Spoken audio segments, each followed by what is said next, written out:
그날은 제 친구의 장례식이었습니다. 조문객이 끊이지 않았고 빈소는 사람들로 가득했죠. 그런데 발인을 앞두고 이상한 일이 벌어졌습니다. 조문객 명단에 이름이 수십 번 등장하던 한 사람이 조용히 명단에서 지워져 있었던 겁니다. 그 사람은 누구였을까요? 바로 고인의 50년 지기 친구였습니다. 왜 평생 함께했던 사람이 마지막 순간엔 배제되었을까요?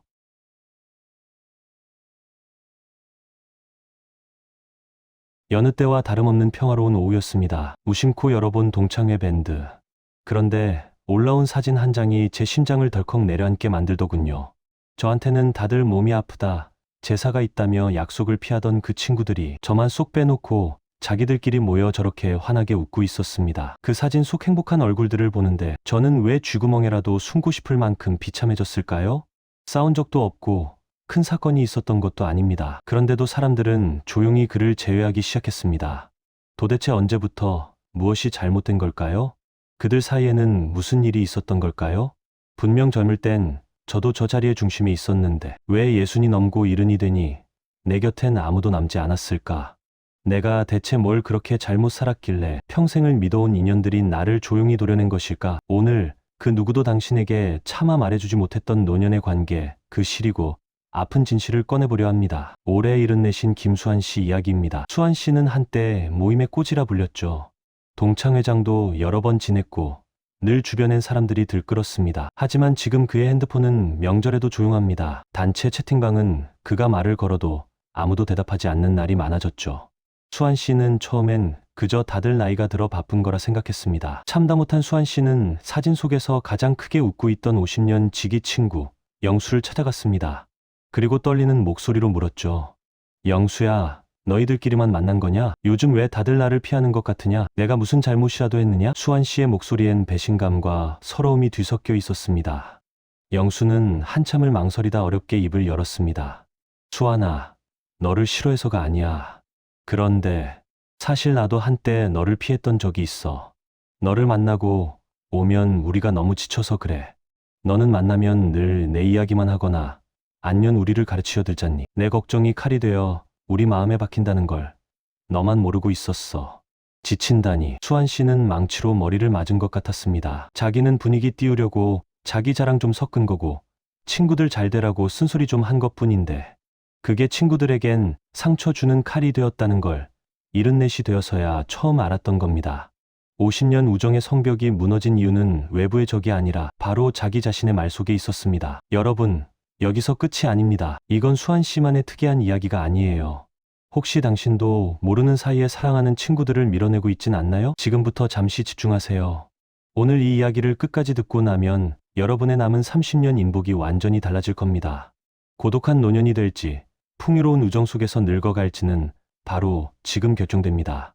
첫 번째, 혹시 친구를 감정의 쓰레기통으로 쓰고 있진 않나요? 노년엔 누구나 자기 몸 하나 건사하기 힘듭니다. 내 몸의 통증도 버거운데 만날 때마다 아픈 곳, 자식 원망, 며느리 흉, 세상 탓만 쏟아내는 친구를 만나면 기가 다 빠집니다. 당신은 위로받고 싶었겠지만 친구는 살기 위해 당신을 떠나는 것입니다. 두 번째, 은근한 자랑은 관계를 끊는 독입니다. 자식 자랑, 돈 자랑, 나 잘 살고 있다는 걸 확인받고 싶은 그 마음, 모르는 바 아닙니다. 하지만 친구 사이는 수평일 때 가장 편안합니다. 내가 자랑으로 위로 올라가려 할수록 친구는 상대적 박탈감에 마음의 빗장을 걸어 잠깁니다. 우정은 비교가 멈추는 곳에서 시작됩니다. 세 번째, 가르치려 들지 마세요. 내가 사봐서 아는데 너는 이게 문제야. 이런 말들은 조언이 아니라 나는 알고 너는 모른다는 무시의 언어입니다. 우리 모두 70년을 살아낸 인생의 전문가들입니다. 친구가 원하는 건 정답이 아니라 그랬구나, 정말 고생 많았네 하는 따뜻한 공감 한마디입니다. 네 번째, 홀로 설 수 있어야 함께 설 수 있습니다. 외로움을 견디지 못해 친구에게 매달리는 순간 그 관계는 구걸이 되고 집착이 됩니다. 진짜 좋은 친구는 혼자서도 고독을 아름답게 즐길 줄 아는 사람 곁에 머뭅니다. 스스로를 사랑하지 못하면 타인에게 사랑을 갈구하게 되고 결국 그 무게의 우정은 부러지고 맙니다. 심리학과 뇌과학은 말합니다. 노년의 뇌는 젊을 때보다 스트레스 회복력이 현저히 떨어집니다. 그래서 본능적으로 나를 힘들게 하는 관계를 잘라내는 선택적 사회화를 시작하죠. 친구들이 당신을 떠난 건 당신이 나빠서가 아니라 그들이 남은 인생을 편안하게 보내기 위해 본능적으로 방어막을 친 결과일지도 모릅니다. 그렇다면 이제 어떻게 해야 할까요? 오늘 당장 가장 연락이 뜸했던 친구에게 먼저 메시지를 보내보세요. 잘 지내니?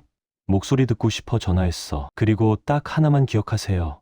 3분 말하고 7분 들어주기. 당신의 입은 닫고 귀를 열 때 떠났던 친구들의 마음도 다시 당신을 향해 열릴 것입니다. 깨달음을 얻은 수환 씨는 달라졌습니다. 이제 모임에 나가면 자기 자랑 대신 친구의 무릎 안부를 먼저 묻습니다. 자신의 아픔을 쏟아내는 대신 친구의 고단함을 먼저 안아줍니다. 그러자 기적이 일어났습니다. 나만 없던 사진 속의 그 친구들이 이제는 수환아, 언제 볼까? 하며 먼저 전화를 걸어오기 시작한 겁니다. 늙어서 곁에 좋은 친구가 있다는 것, 그건 수억의 재산보다 귀한 복입니다. 돈은 잃어도 다시 벌 수 있지만 사람의 마음은 한 번 잃으면 돌이키기 참 어렵습니다. 부디 여러분의 남은 인생이 외로운 섬이 아닌 따뜻한 우정의 숲이 되기를 진심으로 기원합니다. 오늘 이야기가 당신의 가슴에 닿았다면 댓글에 진정한 친구라고 적어주세요. 당신의 그 결심을 제가 온 마음 다해 응원하겠습니다. 감사합니다.